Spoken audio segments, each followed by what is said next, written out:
Hey guys, so ngayon guys, gagawa tayo ng minatamis ng saging. So may nilaga na ako dito na saging na saba. So i-slice na lang natin. So gagawin natin itong minatamis. Minatamis na saging. Ganyan lang. So i-slice lang natin, no? Pag ganyan. So, ang saging na ito guys ay medyo hinog na. So, nilaga ko na ito kanina para diretso na tayo magluto ngayon.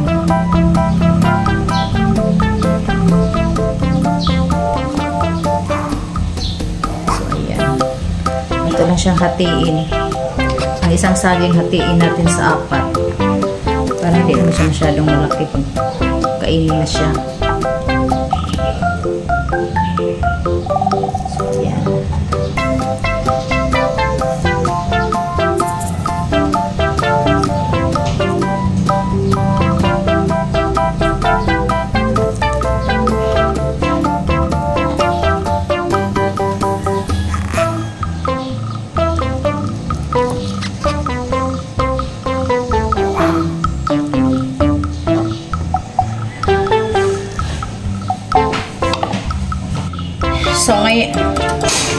So ngayon guys ay maglagay tayo ng butter. Ayan, butter. Tapos para mas lalo siyang sumarap, maglagay tayo guys ng margarine.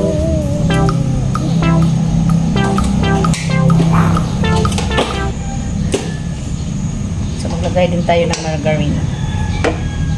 So, ayan guys. Lagyan natin ng margarine.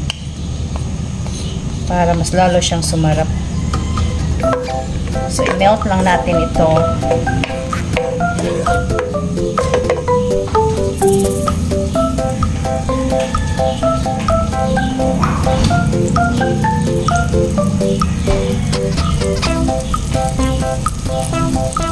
So, i-melt lang natin.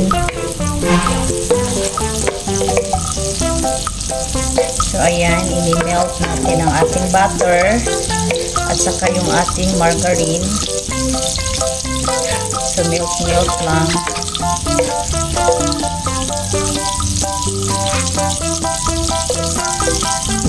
So, butter at margarine, ito guys ang nilagay ko. Ayan. And then, ilagay natin ang ating cream. Yun. Ito guys.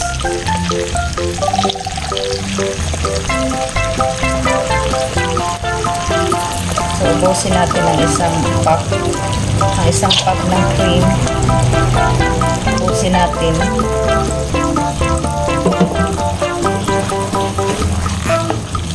And then, pakuluin. Imimix ng mabuti. Tapos pakuluin.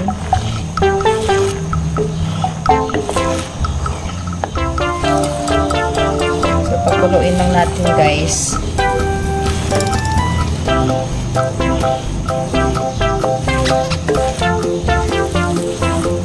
Ayan. So kumulo na siya.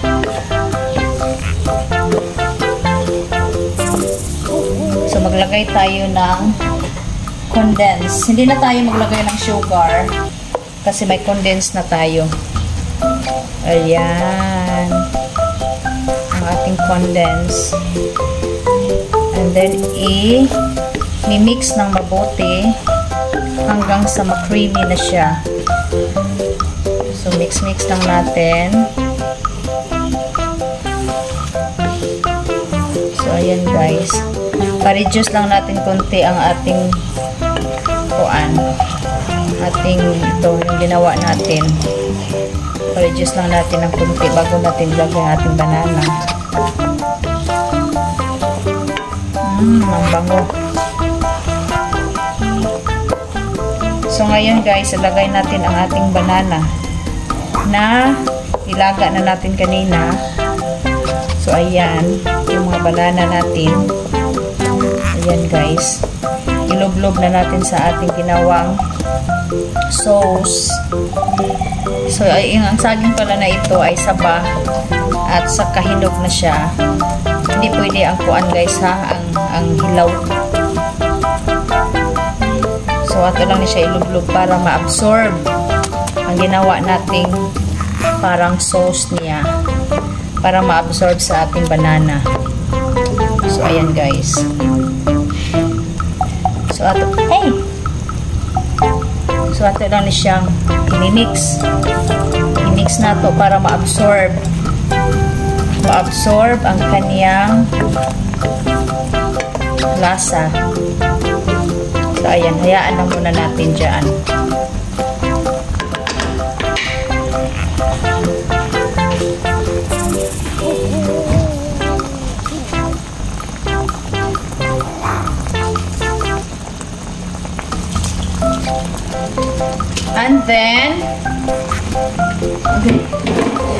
And then guys, maglagay tayo ng cheese. So ayan, kudkurin natin ang cheese.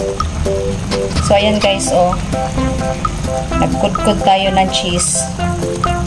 Kahit anong klaseng cheese ang ilagay natin guys. So kudkurin lang natin, nakudkurin.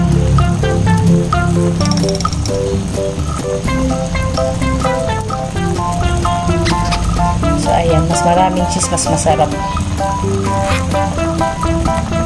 Hinaan muna natin ang apoy. So, ayan guys, oh. Mas maraming cheese, mas masarap. So, ayan guys, oh, super creamy. As in. Super creamy na talaga siya guys. Ayan. Super creamy ng ating banana. Super creamy na siya.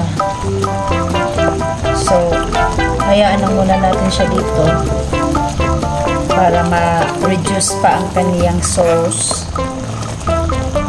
Ang ginawa nating sauce na super creamy.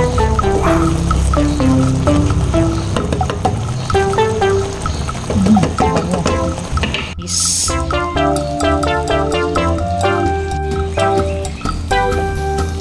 Taste natin kung okay na ba. Sarap. Sarap. Mainit lang. Mainit. Masarap siya guys. So, i-off na natin kaya nag-reduce na ang kaniyang sauce. Ayan.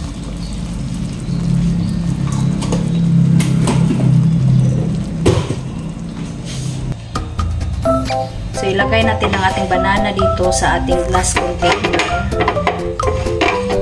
I-arrange natin. Tapos, ilagay natin ang ating sauce.